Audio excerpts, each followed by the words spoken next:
మన ప్రభువును ప్రియరక్షకుడునైన యేసుక్రీస్తు శక్తిగల నామంలో మీ అందరికీ శుభములు. ప్రియమైన దేవుని బిడ్డలారా, మరి ఎలా ఉన్నారో?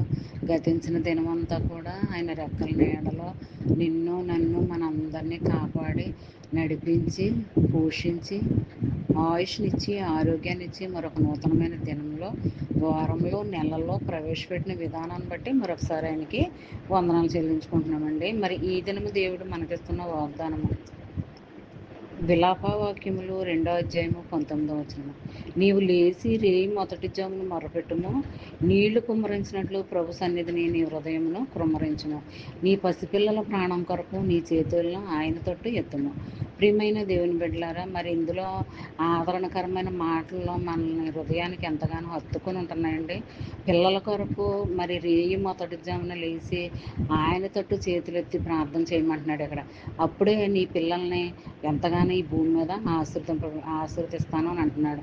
ఎలాగంటే మల్టిపుల్ బ్లెస్సింగ్స్తో బ్లెస్ చేస్తాడనమాట అండి. ఇప్పటికీ కూడా ఆ బ్లెస్సింగ్స్ అనేవి ఎవరు పిల్లల దగ్గర నుంచి తీసివేయలేరండి. ఆ పిల్లలు ఎదుగుదల ఎందును, మరి ఆరోగ్యం అందును, విద్య అందును, ఉద్యోగం అందును అలాగా దేవుడు అంచెలంచెలుగా ఆశీర్దిస్తూనే ఉంటాడనమాట అండి. అది ఎప్పుడు జరుగుతుంది అంటే, మరి నీళ్లు కుమ్మరించినట్టు ఆయన సన్నిధిలో నీ హృదయాన్ని కుమ్మరించినట్లయితే మరి దేవుడు నీ పట్ల ఈ కార్యాన్ని చేస్తానని మాట ఇస్తున్నాడు అనమాట ఇక్కడ. మరి అలాంటి స్థితిలో మనము పిల్లల కోసం మొరపెట్టుకునే వారంగా మనం ఉండాలన్నమాట అండి.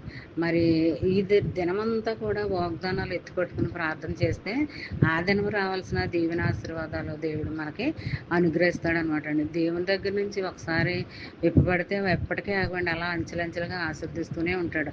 దేవుని యొక్క మహాకృప ఏంటంటే మన పట్ల ఎప్పుడు కూడా ఆయన జాలి దయ ఎప్పుడు మన పట్లే ఉంటుంది. మనము అలాగా ఉండేలాగా మనము నడుచుకోవాలన్నమాట. వాక్యానుసారంగా ఆజ్ఞానుసారంగా మరి ఆయన తట్టు మరి మనం ప్రార్థన చేసుకుంటూ నడుచుకున్నట్లయితే మనము మన పిల్లలు కూడా ఎంతగానో దీవించబడతారో ఆశీర్వదింపబడతారు అన్నమాట అండి. మరి ఇంకా చూసినట్లయితే ఎప్పుడంటే రేయి మొదటి జామునే లేచి మొరపెట్టుకోవాలి. నీళ్లు కుమ్మరించినట్టు నీ హృదయాన్ని కుమ్మరించాలి ఆయన సన్నిధిలో. అలాగ చేసినట్లయితే దేవుడు నేను ఎంతగానో ఆశీర్వదించబడతాను. మరి ఈ చిన్న వాగ్దానం నీ ఫ్రెండ్స్ సర్కిల్లో పంపండి. అలా పంపడం వల్ల చదివిన వారు దీవించబడతారు, మీరు ఆశీర్వదించబడతారు. మరి ఈ దినమంతా కూడా ఈ చిన్న వాగ్దానం మైండ్లో పెట్టుకుని ధ్యానించుకుంటూ ఉంటే ఆ దినం రావాల్సిన దీవెన ఆశీర్వాదాలు నీకు నీ బిడ్డలకు మరి కుటుంబ సభ్యులందరూ కూడా పొందుకోగలరు అనమాట. ఈ దినమంతా ఈ వాగ్దానంతో మరి ధ్యానించుకుంటూ ఉండాలని కోరుకుంటూ గాడ్ బ్లెస్ యు.